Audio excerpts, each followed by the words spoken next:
Нэвтрүүлэгтээ хамтайгаа үзэгч хүүхдүүдэд баярлалаа. Бидний насны хүүхдүүд бүгдээр л өндөр болохыг хүсдэг байх.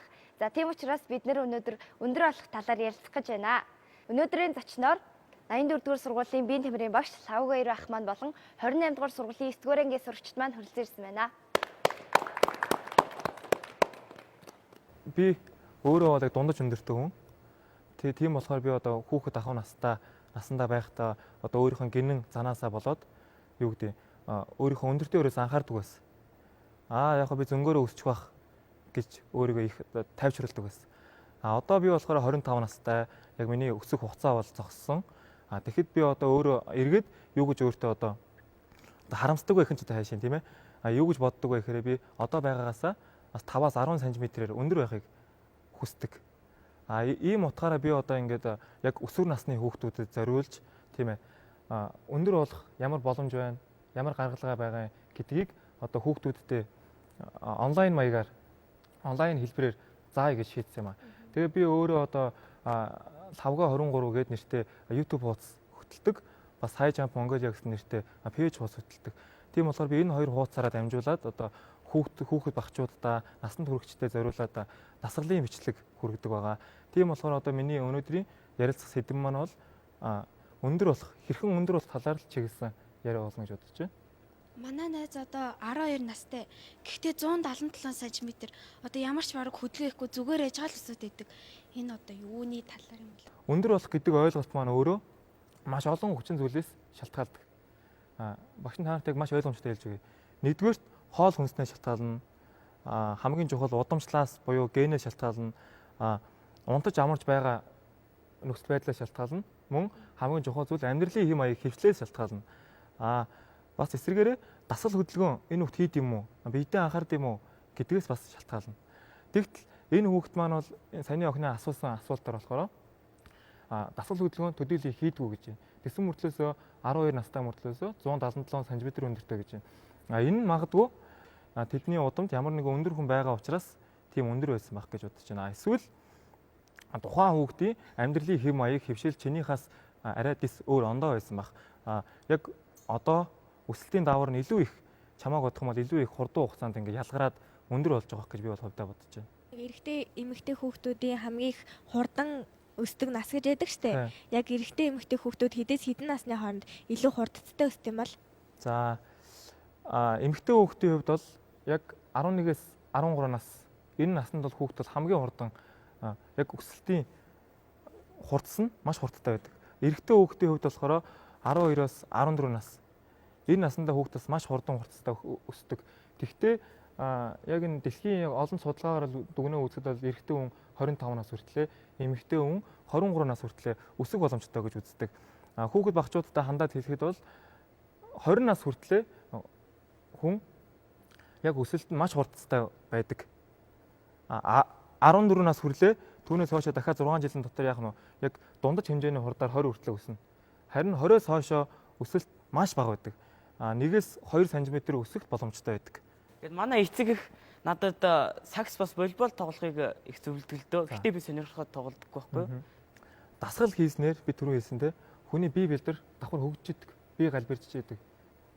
Яс яаж өндөр болж байгаа нэхэр булчин ингээд томорж байгаа юм уу? Булчин томороход яс дагаад ургадаг хөөх. Яс ургаж байгаа нөхцөлд яах нь вэ? Булчин яг тэр ясны ургасан хэлбэрт тохируулж булчин хүртэл томордог гэсэн үг. Сагсан бөмбөг, волейбол, теннис, бас боломжтой бол нөгөө хадан давиралтын спорт байдаг тийм үү? Одоо манайха зааланд хийдэг болсон шүү дээ, тийм ингээд чи авирдаг.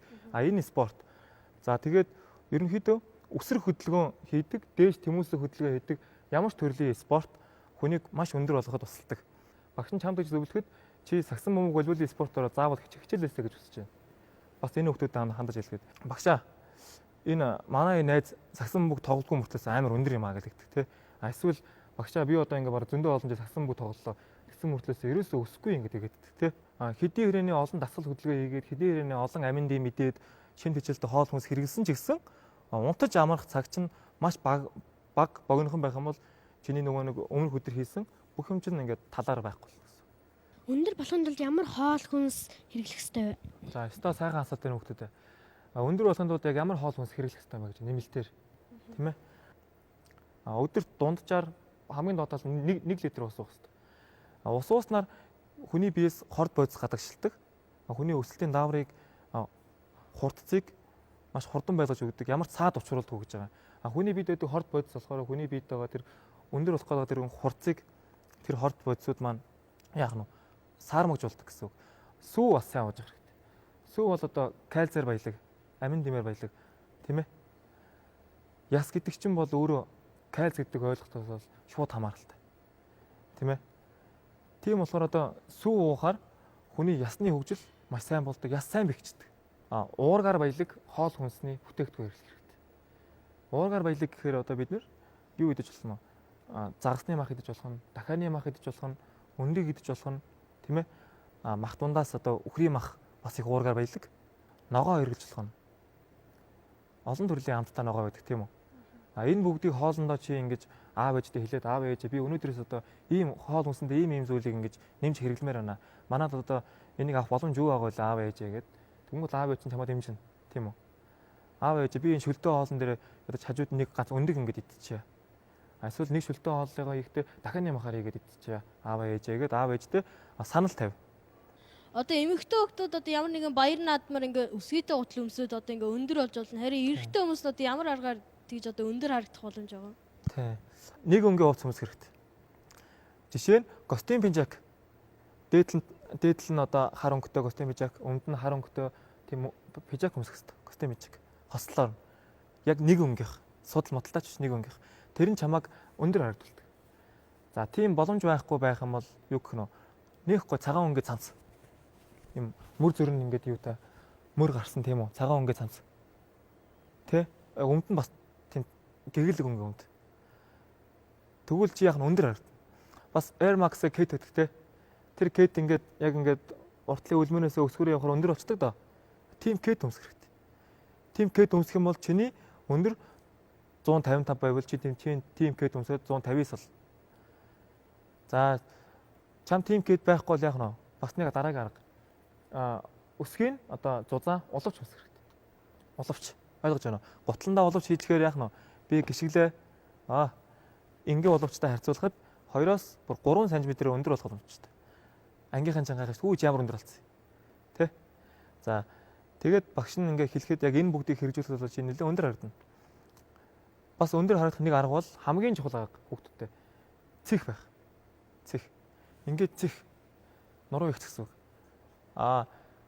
Найзуудынхаа хажууд чи ингээ байгаадах юм бол ингээ намхаа харагдана. Тийм үү? Ингээд гизээ татаад нурууныхаа булчин чангалаад ингээ цэх харагдах хэрэгтэй. Энэ маань чамайг бас 2-оос 3 см өндөр харагдвал. Дараагийн нэг асуудал яг нь мөрөө их цайлах хэрэгтэй. Хүүхдүүд ингээ мөрөө ингээ унжуулцдаг тийм үү? Ингээ унжуулцдаг. Энэ маань бас намхаа хардуулж байгаа сте. Ингээд гоё ийм ханахар сайхан мөртөө тэгшгэн мөртөө байвал яг нь өндөр харагдана. Гэхдээ бид нэр яг энэ үндсэн байрлалаар ингээд худалчинд нэг 3 минут сууж чадахгүй тий. Ингээд сууж идэл нөгөөдх мартаа баг багаар ингээд доошоогоо агшчдаг. Тий. 10 жил авах бид нар багш нар юу гэдэг вэ? За 1 2 3 гэл ихт суулгадаг тий. Хамгийн сайн суусан хүүхдийг төрүүлж явуулна гэдэг гэл. Тэгэхээр багш хүртэл та нар яах нь 10 жилд одоо байгаа үед чинь ингээд бас амьдралын бас нэг зөв хөвчлөлтэй болох гэдэг байгаа байхгүй юу? Би ангийнхнаас ингээд хамгийн түрүүнд ингээд өндөр болоо өсчихгүй гэсэн чи одоо манай ангийнхан болохоор чи одоо төрүүлээд өссөн дахиж хийзээч өсөхгүй хань юм. Ер нь цаашаа ирээдүй байна өсөх магадлал. Гэрээ тэгээд одоо ингээд сургууль дээрээ эсвэл гадаа гаш тоглодог хүүхдүүд гэрээ нөхцөл ямар тасгал хийх боломжтой. Хэдэн настай вэ? 14-тэй.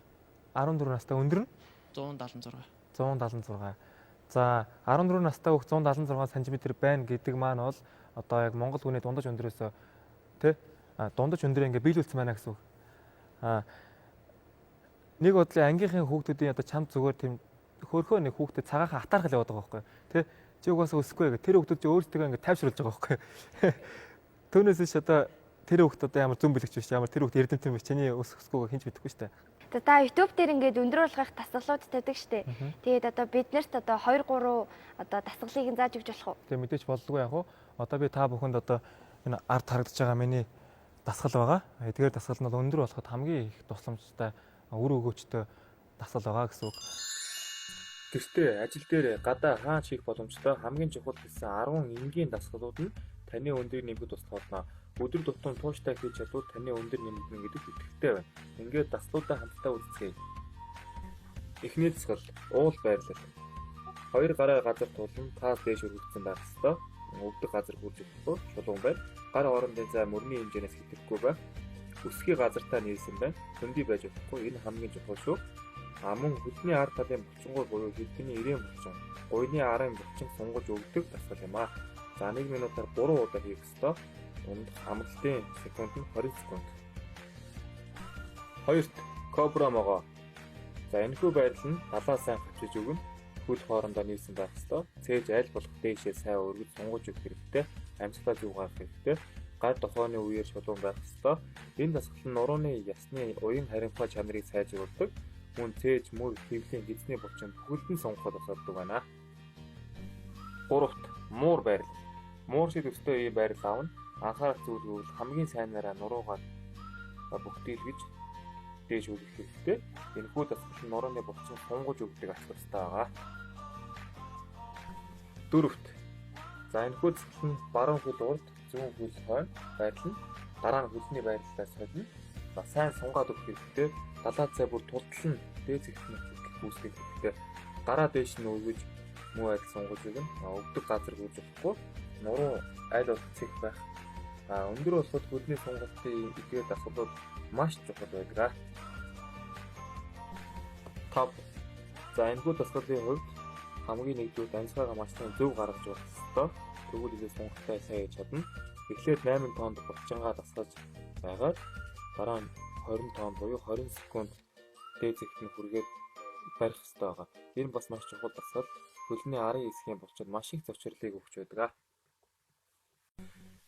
6-д шилбэний булчингийн дасгал. Энэхүү дасгал нь хүний өсөлтөнд нөлөөлөхөөс гадна өсрэлтийн хэмжээгч бас нэмэгдүүлдэг маш гоё дасгал байгаа. Би маш их дуртай. Аль болох дээшээ сайн бүлгээд өгөх хэрэгтэй. Ерөнхийдөө үлмий дээрээ дээш бүлгэх хөдөлгөөн хийх үед шилбэний арын булчингийн агшилтын улмаас том судснууд тусаар дүүрдэг. Үүний зэрэгцээ цус нь бүх булчинд хүрж ингэснээр тэднийг илүү сайн сунгах боломжийг олгодог. 7-д дээштэй өсрэл. Өсрөх хөдөлгөөн нь бас нэг өндөр болох арга юм.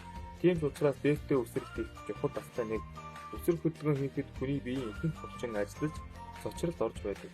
Мөн дээш тэмүүсэх хөдөлгөөн хийж байгаа болохоор булчингууд маш сайн сунж өгдөг. 8-д хан тулж зогсох. Хан руу хар зогсно, хоёр гараар тулна, аль нэг хөлийг урд байрлуулна, арын хөл бүтэн уулаар байрлана. Арын хөл шулуун байна. Урд талыг бол хагас нугасан байна. Арын хөлний булчин сунгагдаж ачаад ирэх ёстой. Нуруу цэг байх ёстой. За энэхүү дасгал муу адил хөлийн булчинг сунгаж өгдөг. 9-д турникнээс зүгдэх. Хамгийн чухал үр дүнгээ маш хурдан өгөх дасгал бол турникнээс зүгдэх юм аа. Турник байхгүй бол гэртээ зүгдэж болох юу байна? Нөөц боломжтой тааруулаад заавал хийх хэрэгтэй шүү. Илүү дутуу хөдөлгөөн хийхгүй, биеэ сул тавих хэрэгтэй. Хоёр гараараа сайн алхах хэрэгтэй алдахгүй тул юмнаас зүгдэх үед хүний биеийн булчингууд маш их сунгагдж байдаг. Тэр тусмаа нурууны булчин нуугс хооронд дарагдсан байсан диск нь сунаж хэвийн үйл ажиллагаанд ордог. Дарагдсан чигээрээ байгаад байвал диск нь улам нэмгэрээд намхан болохоос гадна нуруу нуугсны өвчнөд болно гэсэн үг шүү. 10. Усан сэлэх. Усан сэлэх нь өндөр болоход хамгийн үр дүнтэй дасгалын нэг юм. Энэ нь биеийн бүх булчин ажиллагаанд оруулж байдаг. Тэр дундаа нурууны булчин маш ихээр ажиллаж сунгаж байдаг дасгал юм аа. Энэ дасгалуудыг ингээд гэртээ хийхдээ ойролцоогоор хэдэн минут хийх хэрэгтэй юм бол? Нэг дасгалыг хийхдээ 15-аас 20 удаа хийж болно. Секунд нь тийм үү. Ямар дасгалаасаа бас шалтгаална. Сунгалтын цал байгаа тийм үү. Тэрийг болж одоо 20-с 25 секунд ч юм уу бас барих хэрэгтэй. Тэгэхгүй хүүхдүүд маань ингээд дасгалаа хийж агаад 8 секунд болгонголоо өвдөд ирэхээр яа болоо гэж болчдөг тий. Ингэх юм бол үр дүн өгөхгүй. За бас ямар ч дасгал хөдөлгөөн хийхийн өмнө заавал бие халаалт бас хийх хэрэгтэй. Бие халаалт гэдэг маань чи хэрвээ гэртээ байх юм бол эргэн тойронд чи ямар нэг хүн байхгүй бол чи яах нь гэрийнхаа тодорхой хэсэг орон зайд байрандаа гүйж болно тийм ээ. Өвдөг өндөр гүйж болно. Ингээд бие махбодоо жоохон халааж агаад энэ дасгалаа хийх юм бол илүү үр дүнтэй. Энэ ард байгаа турникнээс зүгдэх гэдэг дасгал маань бол хамгийн үр дүнтэй дасгал. Та нарын одоо аав ээж ах эгч найз нөхөд бас ярьдаг байсан баг тийм үү. Хүн яагаад тэгэхээр юмнаас дүүжлэгдэх тийм юмнаас бариад доошо хамаг биеэрээ ингээд инерц нь явах үед хүний нурууны булчингууд ингээд дарагдсан байсан булчингууд дискнүүд сунждаг. буцаа хэвийн байдлаар очдог гэсэн. Тэгэхээр энэ хүү төрнийхнээ зөвгдөх гэсэн юу дасгал маань хамгийн үр дүнтэй. Энийг та бүхэн бас гэртээ хийж байгаарай гэж бас хүсмээр байна. Бас дээс тоглохоо хүнийг бас их өндөр болгодог. Дээс өндөр болгож байгаа шалтгаан бол ер нь үсрэлттэй хөдөлгөөн, байнгын идэвхтэй хөдөлгөөн, үүний үндсэндээ л хүн өндөр болно. Түүнээс ингээл гэртээ байгаалах юм бол өндөр болохгүй. Дээстэй үсрэлт маань чиний хөлний саяны ийм булчин, гуйны булчин, гарны булчин, гидсний булчин энэ бүх булчин ажиллагаанд оруулаад өсөлтөө чин дэмжиж өгдөг. Бас нэмээд нэг юм хэлэхэд хүүхдүүдээ хорт зуршил тий хорт дадал зуршлаас хол байгаасаа гэж танаас хүсмээр байна. Одоо жишээ нь тамхи татах, согтууруулах ундаа уух. За тэгээд хит их утас ширдэх, хит их компьютер тоглоом тоглох. Энэ бүгдээс та бүхнийг бас хол байгаасаа гэж би хүсэж байна. Яагаад тэгэхээр нөгөө нэг стресс гэж байгаа шүү дээ тий. Хүүхд стресс тэгэхээр өндөр болохоо бэлдэх. Өндөр болох нөгөө нэг даавар маань ялгархаа болчдөг гэсэн.